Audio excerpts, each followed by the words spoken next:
When we invest in ourselves, we all shine. Together, we are Black beyond measure.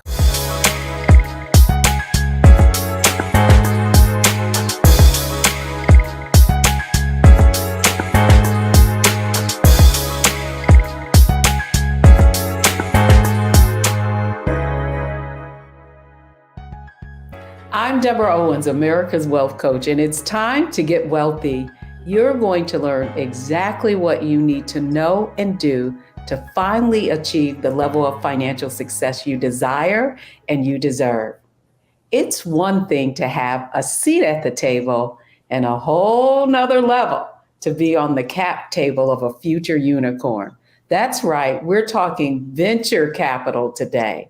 And that's what many companies that you may already be familiar with, like Zoom or Spotify, that's how they got the funding to start and were able to grow their businesses and create generational wealth for themselves, the founders, and many of their employees. How can you get access to these opportunities? Well, that's what our conversation is about today. Here's the 3 things that you may not know about venture capital.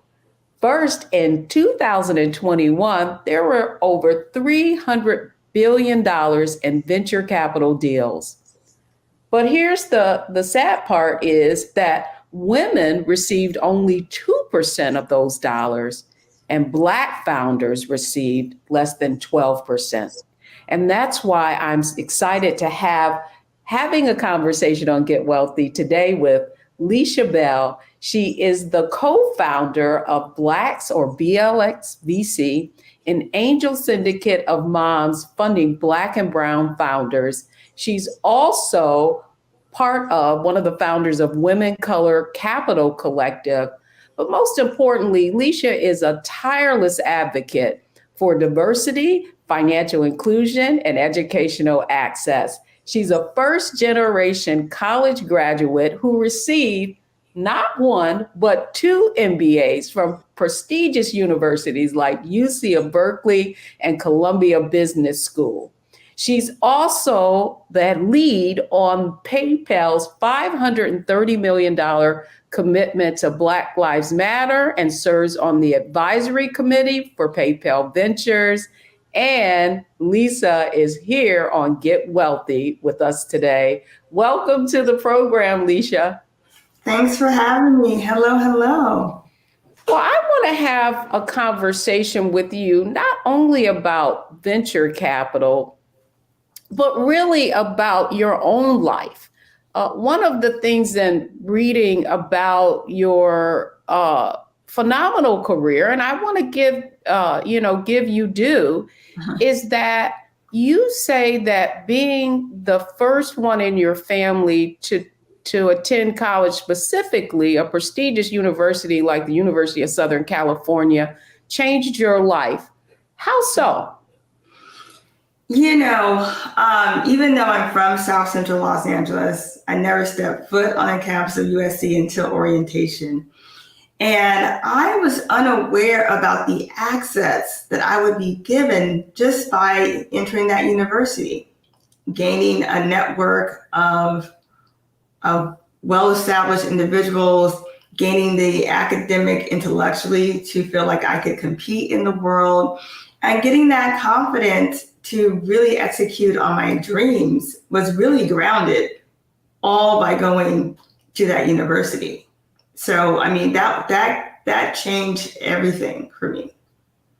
It changed everything. And not only that, but Leisha, you went on to get 2 MBAs. Talk to us a little bit about why and what that journey was like. Yeah, so I was that person who, barely made out of undergrad and said, I'm never coming back. That was me. But after I started working in corporate America and was looking for progression, I knew I needed to have an advanced degree of some sort. And the MBA was really that great generic business degree that could get me there. And even though I had one great school behind me, it really wasn't enough as a Black woman. You really have to prove yourself. So me taking did my business at Berkeley and Columbia, because being bi-coastal matters, and leaving California and having new experiences and adding more of a global footprint to my experience was so critical. And it just gives people the confidence that they can reach out to you. It encourages them to say, you are well connected, you have been proven. And I needed that, because it took me 10 years to go back to school. Okay. I was older when I went back to school. I applied several rounds. I took that GMAT several times. So it was not an easy thing. It took me 3 years to actually get into business school, and already took me 7 years just to apply. So it's never too late to do it. But once I did it, it added that additional runway I needed to make it through. I love that you said runway, but one of the things I find in coaching specifically Black women is that oftentimes we will go to these prestigious universities, but we really won't leverage the networks that those universities provide, even though we've spent, serious dollars, right? Yes. Serious investment. And so I really would, before we really get into the conversation, want to talk a little bit about how you leveraged, right, that academic accomplishment to impact your career. Yeah. I do think I don't ask enough. I have 3 schools behind me. And I think I need to ask them to do more. But one way that helped me was that I became really active. I'm a really active alum in these schools. I ran the alumni clubs, and it forced me to just stay in the network and keep it alive and active. And activating that network is part of the relationship building that has to happen after you graduate. And those really multiplied in what I thought I could see for myself, how they saw me, expanded my leadership skills. And I think we have to keep using that muscle, just like we're in school again, to keep it alive, because it's extremely fruitful. And we just have to utilize that. And I know it's hard to ask, but people are willing and eager to support you in your success. Like, let's start with that as like our basis point, and not that we're burdening, because, as a Black woman, we get asked all the time. All the time. And so I think it's okay to shoulder that weight and ask for help when you need it, and tell people when you're looking for a job, tell people when you're not being fairly compensated, ask for second opinions. Like, all this is critical to us being successful. We just had Black Women's Equal Pay Day yesterday, which is setting back, because we're getting further back and getting equal pay, because we're not having these conversations that we have to have. You said something really interesting that I think is a clue to leveraging your connections. And it was not that you were involved in the Alumni Association, but that you were engaged and took on some leadership positions. So my next question to you is, what role has exposure played in your achieving the kind of success that you have in your corporate career? Yeah, I think being silent gets you nowhere. And, even internally and externally. So I volunteered, I ran the Black employee group at probably every company I've worked at to date. And,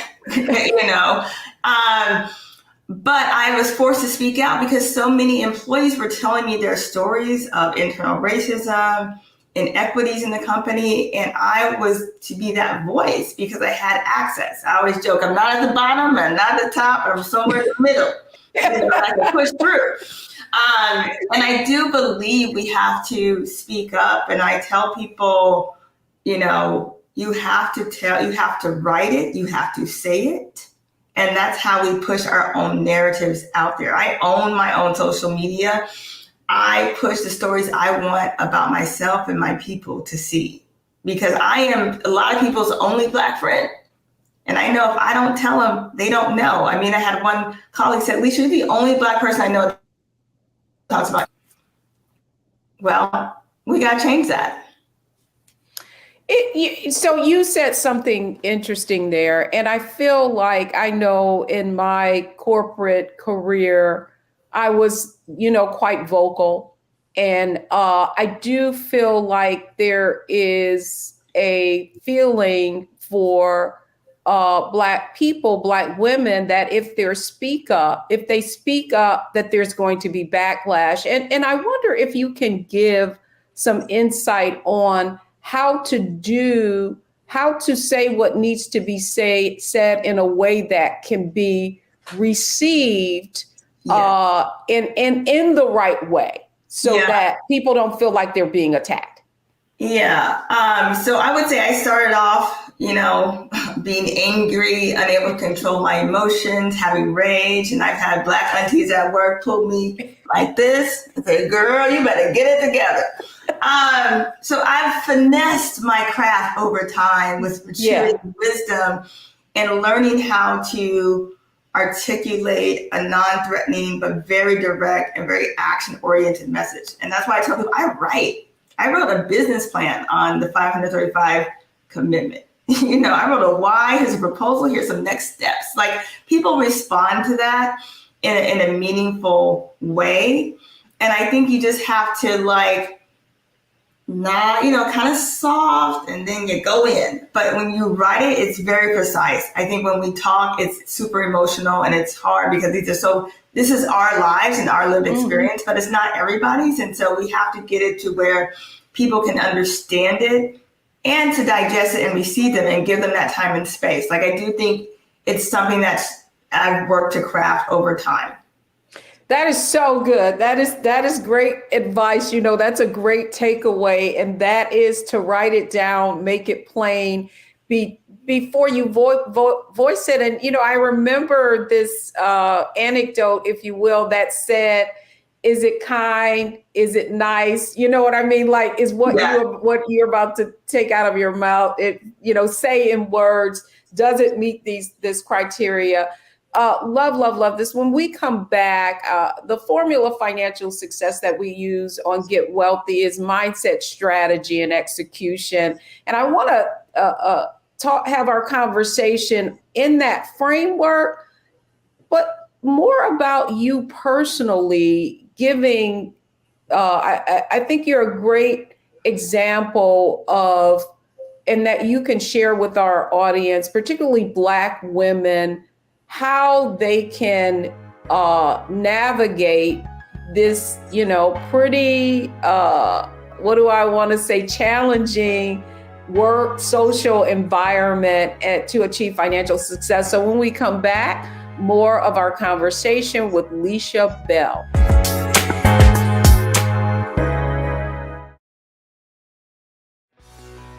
Let's be honest, as successful women, we're crushing it.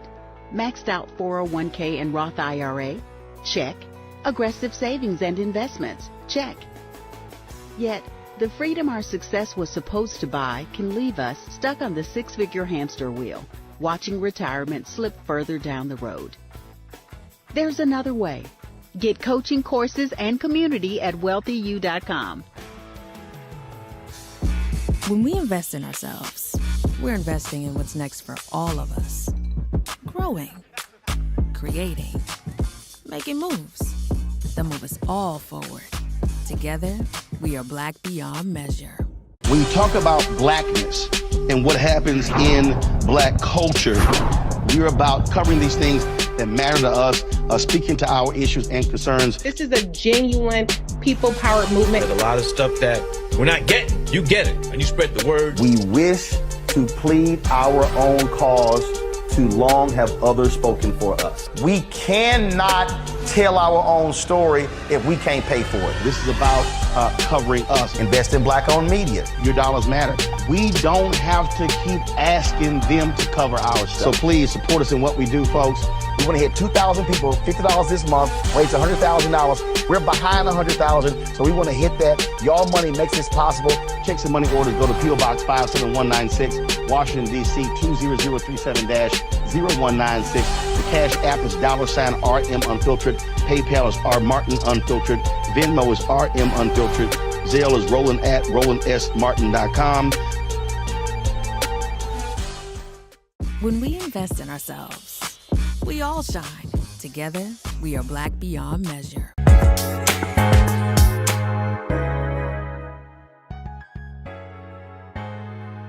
Welcome back, everyone. I'm Deborah Owens, and I am having a wonderful conversation on Get Wealthy today with a powerful sister. Leisha brings over 20 years of demonstrated technology, innovation, focused on digital, on fintech, really is how I would describe it. But what you may not know is that she is currently at PayPal Venture, where she leads the Economic Opportunity Fund, $100 million investment into emerging fund managers. Let's bring Leisha Bell back to continue this conversation.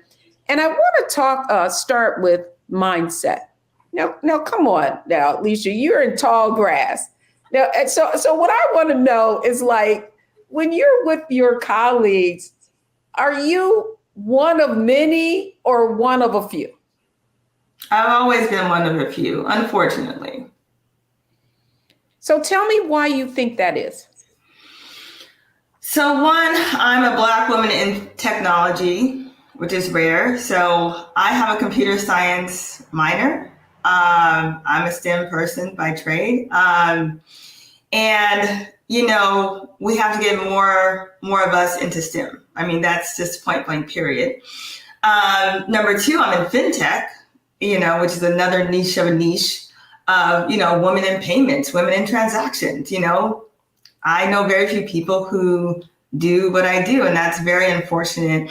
And I think Silicon Valley has been unkind to Black people. And so when we try to bring them into this culture that can be toxic, they don't last long. You know, like, you really got to persevere to get to these, to maintain in these tech companies. It's a very difficult place. And so, you know, I think the mindset is like, you got to get what you want out of the experience, you know, and I think people have to be focused on that prize at the end, which could be wealth in terms of equity, could be wealth in terms of your expertise. Like, it's so rich in what you gain, but it's definitely a taxing process. You know, I'm so glad that we're talking about the perseverance aspect of it, because here's the truth. You can look at all the stats in terms of Black wealth. You can look at, for example, UBS just did a study on high net worth multicultural families. And when you look underneath their numbers, one of the things that you see in the different demographics of African American, Asian, Hispanic, is that a great deal of that wealth came from earnings, and those earnings were in the technology sector. So, you know, you got to go where the growth is. And I know that the statistics show that for Black women, many of us go into these careers or industries that don't provide that kind of opportunity.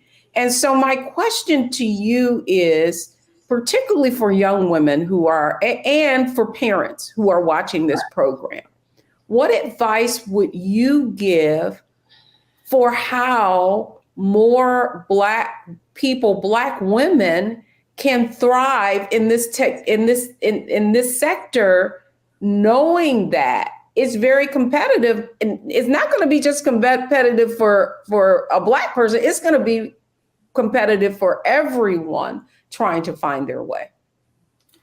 Yeah, I mean, it's definitely hard. I think, you know, what's concerning, like, the number one career for Black women coming out at a young age, like cosmetology. And, you know, for us, it's like, how do we get exposed early enough to understand these different careers that will bring us wealth, and how do we get there? And I think we need to encourage our kids, because I know many of us are just creative spirits. I mean, that is in our ancestral being, and we want that creative body. But you can be creative in technology. You can be creative in medicine. You can be creative in so many ways. And we just need to see those examples of what we can be and encourage our children to try hard things. You know, like, nothing's going to be easy for our kids. You know, I have a young daughter, you know, like, sometimes life is hard, you know, and, you know, if we push through, I know we can be so inventive. We are inventors. You know, we can be more creative. We can demand a product that is valued by the entire world. Like, I know we can do it if we are there, and we're just not there. And we're focusing, unfortunately, in lagging industries, or I call it the helping. You know, I want to help somebody. The largest school that we have Black people in at USC is social work, right? Because it's like, we want to help. And I get that we want to help. But by us creating wealth, we can help a lot of people, you know, a lot more people.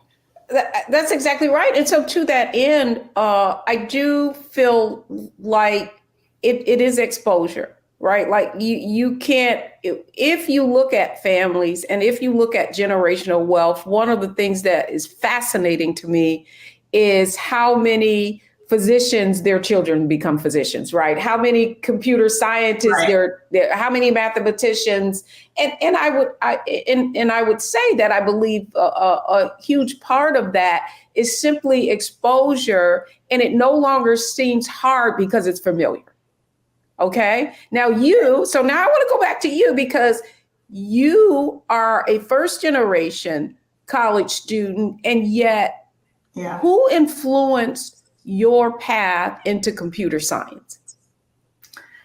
Yeah, I mean, I was that kid growing up in the AOL dial-up days in all the chat rooms. Like, I was fascinated, like, by the internet and, you know, playing Oregon Trail and Atari. I'm a Nintendo kid by heart. And I was just fascinated by that. And I knew there could be something to that.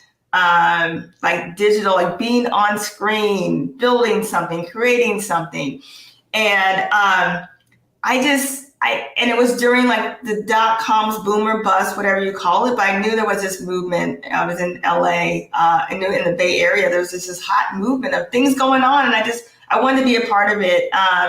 And being from LA, everybody is in entertainment, and I knew that wasn't the path for me. Like, I wanted to be creative in more of an industrial type of way. And I thought this could be a path for me. And all my family was like, you can't just work down the street at Macy's.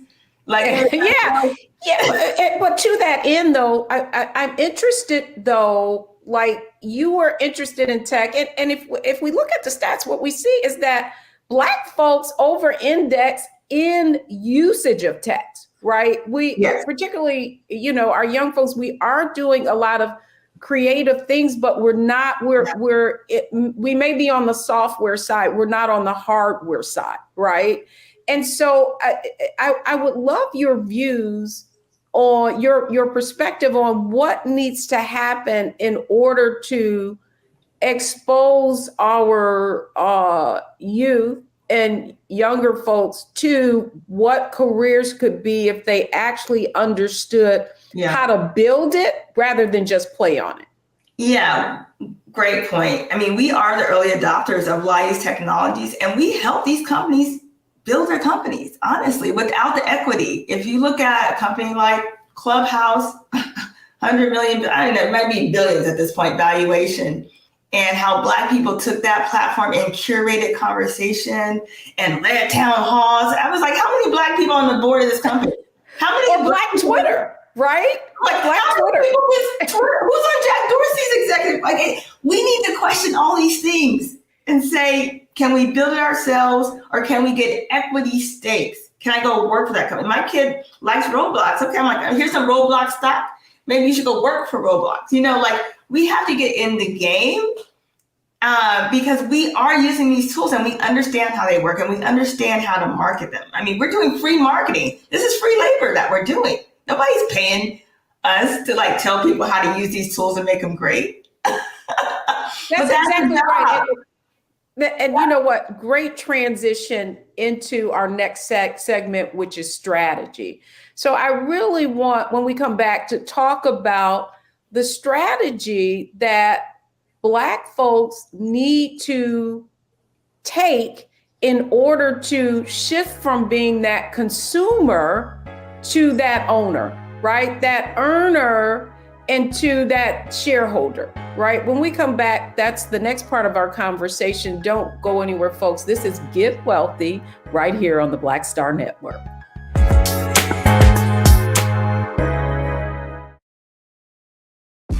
When we invest in ourselves, we're investing in what's next for all of us.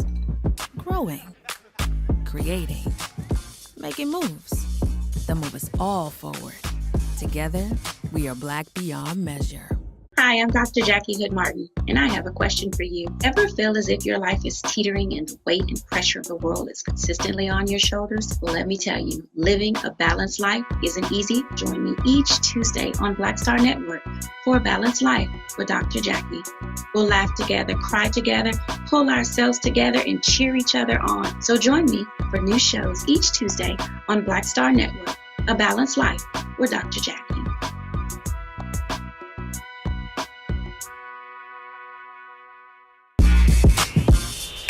When we invest in ourselves, our glow, our vision, our vibe, we all shine.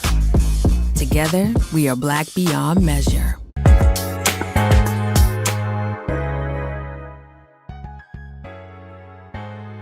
Welcome back, everyone. I'm Deborah Owens, and we're talking about getting wealthy, and we're talking about venture capital and being on. We'll talk about that a little later on a cap table and how you actually gain equity and create generational wealth for your family. Here with me today is Leisha Bell. She is a venture capitalist, sits on a number of different boards, chairman of the board of Black Girl Ventures, but more importantly, she wants to have so many of our underserved communities get included in the game. And so now, Leisha Bell, man, you've given us a lot to think about already. Now I want to talk about the strategy. You talked about the fact that your daughter, you're talking about, if you love this, let's look up the stocks. What kind of strategies do folks need to have in order to get in the very lucrative area that you're in? And that's early stage investing, where significant dollars are made. I talked about, not only being at the table, but being on that cap table. So would you explain to our audience for a moment, just actually what venture capital is and why it is so important for us to be included in terms of funding our business as well as investors? Yes, so venture capital is a form of private equity of various stages. So if you're an angel, you're putting your personal money into these companies. If you're a VC fund, you're putting institutional funds into these companies. But this is essentially called, we don't have to pay you back money, like go be great money, which is different than small business lending, which is, here's the interest rate that you have to return this in a certain amount of time, right? So the goal in venture is like, we're going to put this amount of money into your company for a percentage of ownership that we're going to get back, hopefully 10x, 50x, when you have an exit, which is essentially an acquisition or an IPO. Love it. And that's that. So that was very succinct. However, the other aspect of this that I feel like our audience needs to understand is that there is limited access into these deals because you either have to have, well, first of all, you have to know about them. And second of all, in order to participate in certain areas of venture capital, it's considered accredited investing, and you have to have a certain financial standing. Yes. So for someone listening, viewing us, well, how does someone get started so that they can learn and have an opportunity to perhaps one day create generational wealth from investing in early stage companies? Yeah, I think number one, you have to escape poverty, which most Black people live poverty or paycheck to paycheck. Because until you build wealth, so angel investing is the highest, most riskiest form of investment. Okay, so you leave angel up there with crypto. Now that's a whole other conversation, but you need to have your foundation. You need to have savings. You need to have a retirement plan. You need to have money that you can lose. You can afford to lose. That's where angel comes in. And so I just want to why did I get into angel investing? One, I escaped poverty. Two, I build wealth. I said, I need to do something with this wealth that's reinvesting so I can see more people who look like me in technology. And I started writing my own checks, and I empowered myself because they weren't going to let me in.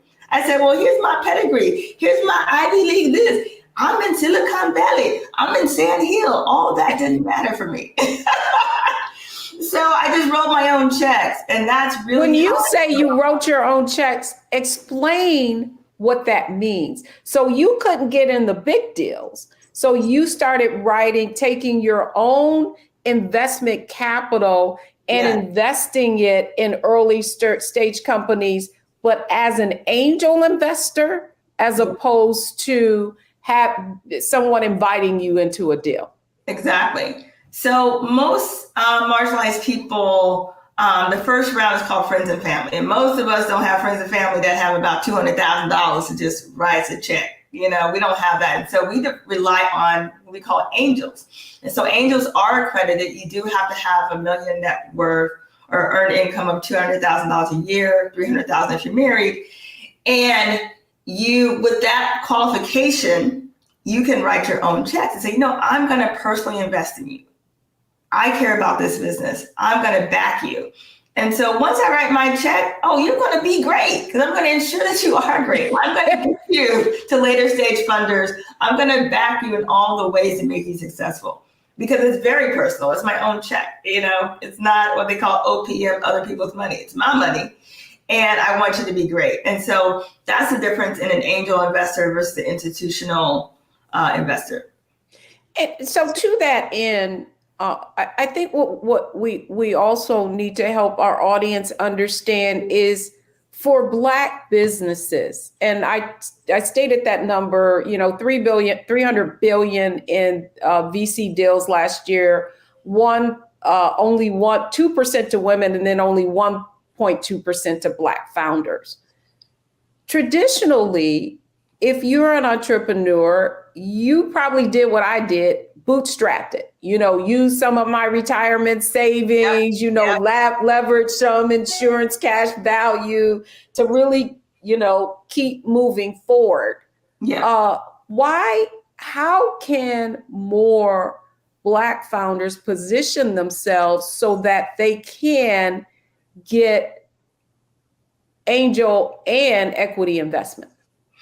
Yeah, so, there is a categorization that is considered venture backable, and there are companies that aren't venture backable. So you're a small mom and pop's business, they're not considered venture capital. But if you are designing a product that you want to scale with technology backing you, then that's venture backable. And I think we should put more and more companies in that category.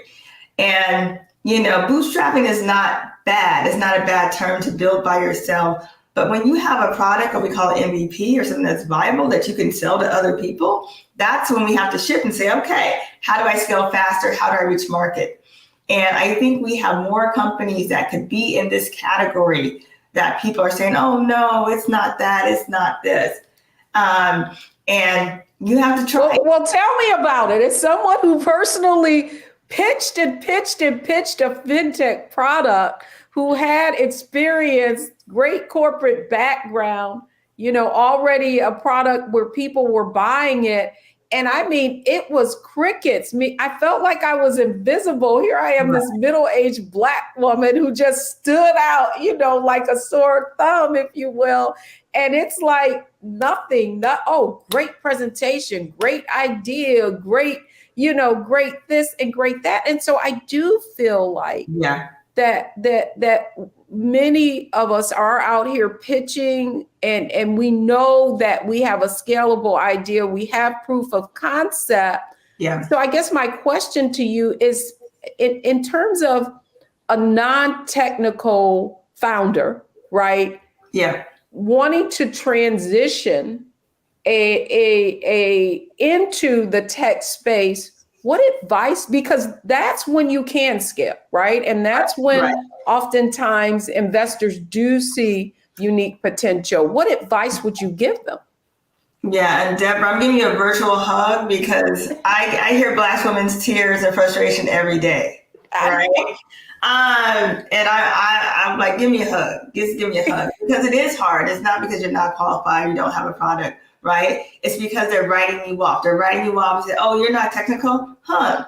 You know what? Go get a CTO that is technical, that you trust. I see so many founders outsource their IP offshores. And that's, you don't have ownership of that. Like, you've got to keep it in-house. Find somebody you trust who can take those calls and help build your own confidence into the technology that you're building, right? And partially, Deborah, you didn't know I was in PayPal Ventures when you had a fintech product. You didn't know you could have called me. But now I'm here, okay? Like, yes. I want Black people building fintech products.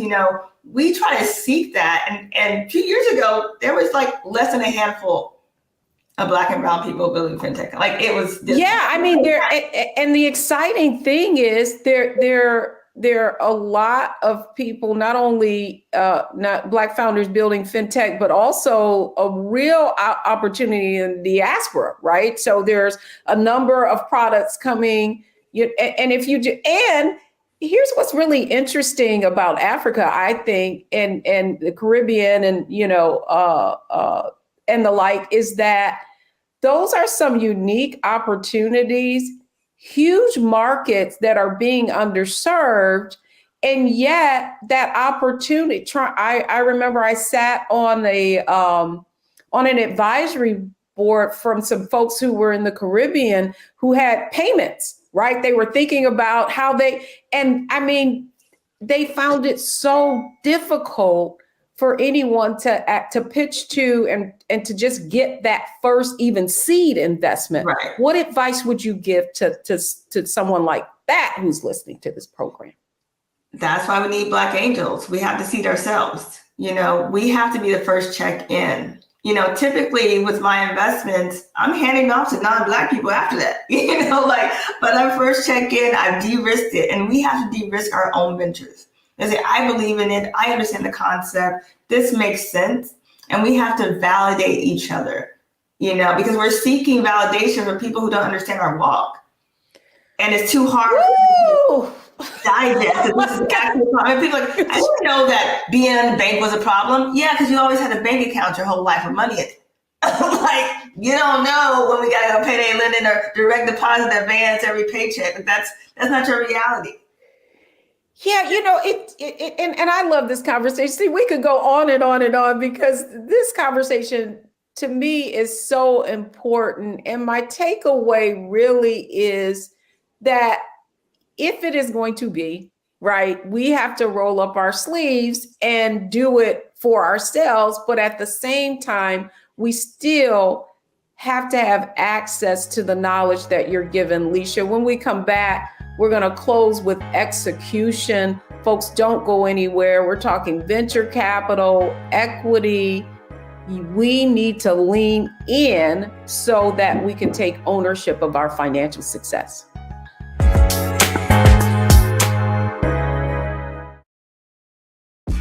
When we invest in ourselves, we're investing in what's next for all of us.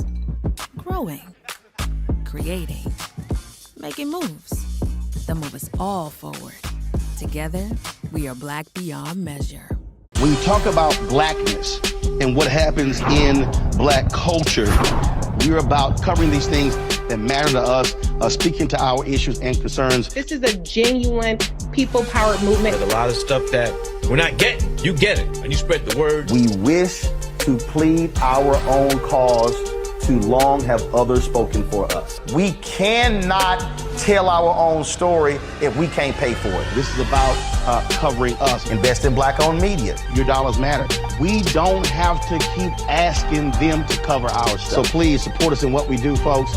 We want to hit 2,000 people, $50 this month, raise $100,000. We're behind 100,000, so we want to hit that. Y'all money makes this possible.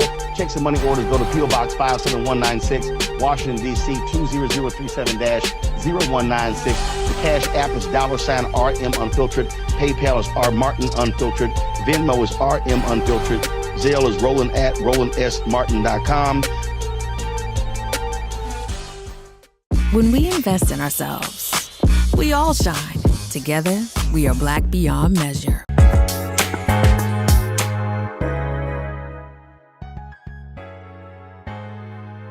Welcome back to Get Wealthy, and we are truly learning about getting wealthy today. My guest today is Leisha Bell. She's a venture capitalist among so many other things and has really committed herself to inclusion and helping underserved women of color, Black women, get access to capital. Leisha Bell, this has been a fascinating conversation. Now, you are right now lead on PayPal Ventures. Talk to us a little bit about what that is and what the objective is of finding founders to fund with this venture capital. Yeah, so 2020 was a rough year for all of us, particularly those dealing with racial unrest as well. And my company, I'm very proud, stepped up, and they were first out the gate, one of the first to say, you know what, we're going to commit to racial equity. So overall, it's a $535 million commitment to racial equity from PayPal. It's broken up in many ways, but the part that I lead is a $100 million commitment to Black and Brown GPs. So these are our fund managers. So essentially in the venture ecosystem, you have entrepreneurs and you have the funds that invest them, early stage funds. And these are the feeders for us. So if we don't see the people who are allocating capital to entrepreneurs don't get the money. So we've already proven that if you have a person of color or a woman, they're going to give that money back to that community. And that's what we need in venture because we're so underrepresented. So at PayPal, I manage 19 amazing funds across the US led by Black and Brown people who are changing the game, changing the industry. They have very colorful cap tables. They're seeking entrepreneurs that look like them, and they're raising the bar. And they're saying we are worthy of investment. And I think that's what's beautiful about the initiative that I lead. Well, I do think it's, that's the point, right? Like, I really felt, when I said I was creating something for an underserved market or I was creating something for women, they were just like crickets, and they couldn't see the unique opportunity for being able to niche, right? And to get that where you don't have churn because people are so loyal to you and they're not going to leave you because of somebody else's other shiny object. And I really feel like the approach and the opportunity for your role is really now you're giving those dollars to people who really actually understand and have that perspective. Is that the point of it? Exactly. You don't have to show up as a Black founder. It's like, because I'm Black, my experience, you can skip that whole part and say, this is the problem that I'm going to solve and here's how I'm going to do it. And the conversations are way easier. It's way easier. Why does Black women spend so much money on their hair? Like, I don't have time to go into this topic with you today. Like it is what it is. Right? It's cultural. It's what we do, right? And so other large brands understand it. In fact, they've even niched into those markets, and if you look at their balance sheet and where their growth is coming, that's exactly where it's coming from. And so finally, Leisha, I just want to say thank you for having this conversation, but I want to go right into our analyze, optimize, maximize segment. I'm not even going to take a break. I want you to, based on the conversation that we've had, if you're a founder of color and you are looking to position yourself for fast growth and get into the venture capital game and get funding that way, what's the first thing that I need to analyze in order to leverage what I have? What do I need to know? It goes back into something that we as Africans do very well, and that's storytelling. You have to hone your narrative. Tell people why. And that's why pitching is so important, because you have to tell your story, because these are dreams. All pitches are aspirational. We know you haven't built it yet. You don't have the money to, but it is the vision that you are bringing to us. It is the excitement and joy that you are going to have something that changes the way we think, the way we work, the way we operate, the way we raise our children, the way it's going to provide access and equitable spaces for more people. Like, it is the vision of storytelling. And so I'm like, people sell stories. That's what VC is about. You know, we saw Adam from WeWork who got these hundreds of millions of dollars for no good reason. He's just a good storyteller. He really, I mean, if that movie on him about him, if that is for real, man, I'm buying what you're selling. I'm drinking that Kool-Aid. So the whole point of what you're saying, Leisha, is that it really is about the pitch, right? That you know, facts tell, but stories sell, right? So that's number one. Would you agree with that? Yes, ma'am. Now, number two, it analyzed, so now optimized. So I got all my ducks in a row. I've got my pitch together. How do I get that exposure? How do I position myself so that I can identify specifically the kind of funders who are interested in the product that I have? Yes, this is or service. Yeah, this is like, don't pray and spray, people. Do your homework. Look at the funds. If you are in fintech, look at fintech funds. Okay, if you're in MarTech, look at MarTech funds. Look at Black people who look like you who've made it. Not just because, you know, they may have a similar track, but it's like, these are people who back them and who believe in them. Find your superstars, find your super angels who are well connected, right?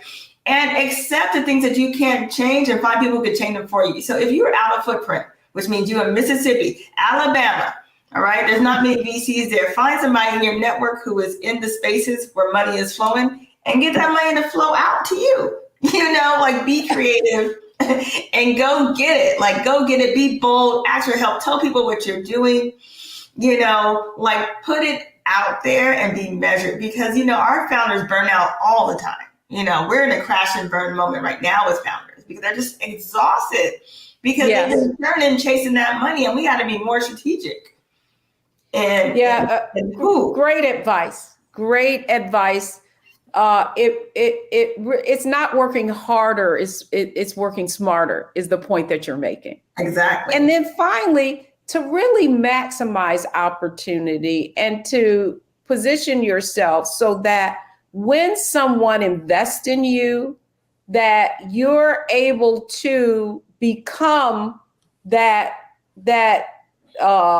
business that has a private company buy them out or is able to go IPO. What are the factors that you've seen that founders have that allows them to elevate to that level? Yeah, I mean, I call it the make mama proud moment. You know, it's because when I see these founders, they represent the best. They tell our stories to people who don't look like us.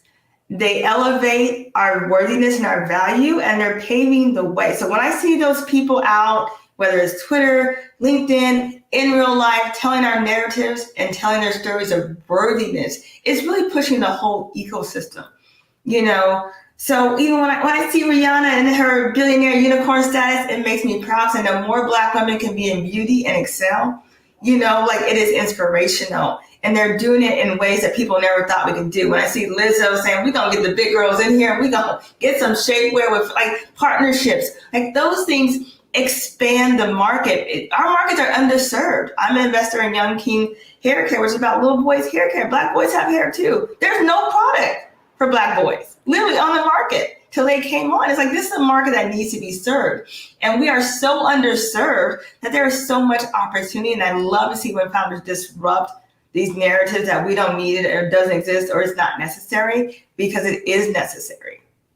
Leisha, this was so good. This was so good.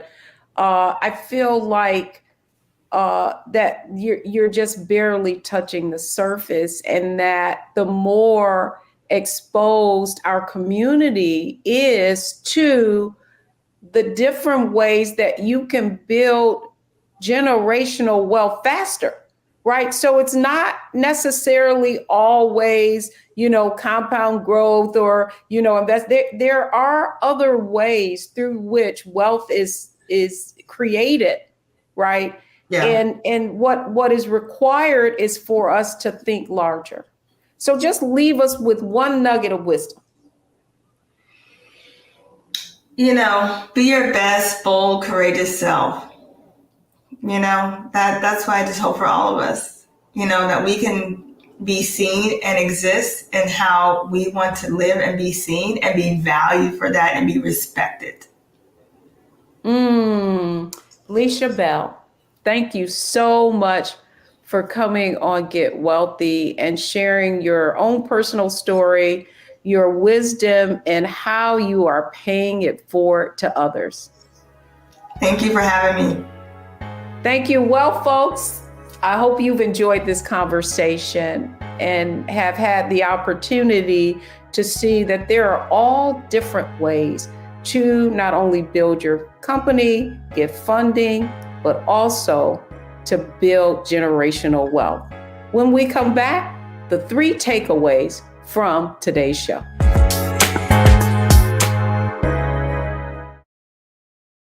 When we invest in ourselves, we all shine. Together, we are Black beyond measure. Hatred on the streets, a horrific scene, a white nationalist rally that descended into deadly violence. White people are losing their damn minds. As an angry pro-Trump mob storms the U.S. Capitol, we've seen We're about to see the rise of what I call white minority resistance. We have seen white folks in this country who simply cannot tolerate black folks voting. I think what we're seeing is the inevitable result of violent denial. This is part of American history. Every time that people of color have made progress, whether real or symbolic, there has been what Carol Anderson at Emory University calls white rage as a backlash. This is the rise of the Proud Boys and the Boogaloo Boys. America, there's going to be more of this. Here's all the Proud Boys, guys. This country is getting increasingly racist in its behaviors and its attitudes because of the fear of white people. The fear that they're taking our jobs, they're taking our resources, they're taking our women. This is white fear.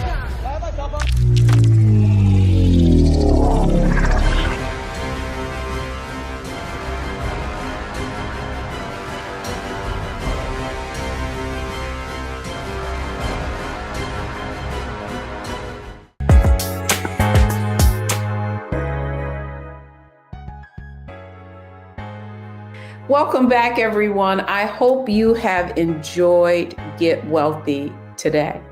So here are the 3 takeaways from today's show.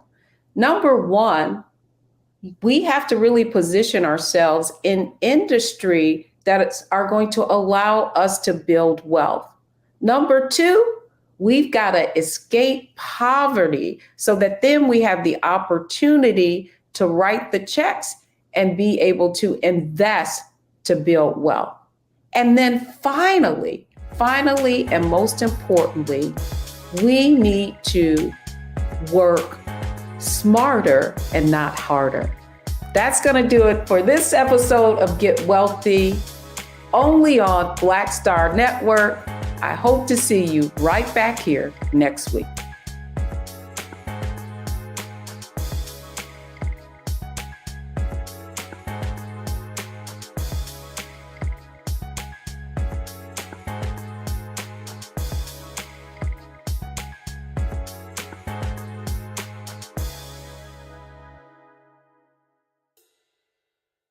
When we invest in ourselves, we all shine. Together, we are Black beyond measure. When you talk about blackness and what happens in black culture, we're about covering these things that matter to us, speaking to our issues and concerns. This is a genuine people-powered movement. There's a lot of stuff that we're not getting. You get it, and you spread the word. We wish to plead our own cause. Too long have others spoken for us. We cannot tell our own story if we can't pay for it. This is about covering us. Invest in black-owned media. Your dollars matter. We don't have to keep asking them to cover our stuff. So please support us in what we do, folks. We want to hit 2,000 people, $50 this month, raise $100,000. We're behind 100,000, so we want to hit that. Y'all money makes this possible. Checks and money orders go to P.O. Box 57196, Washington, D.C. 20037-0196. The Cash App is $RM Unfiltered. PayPal is R Martin Unfiltered. Venmo is RM Unfiltered. Zelle is rolling@RolandSMartin.com.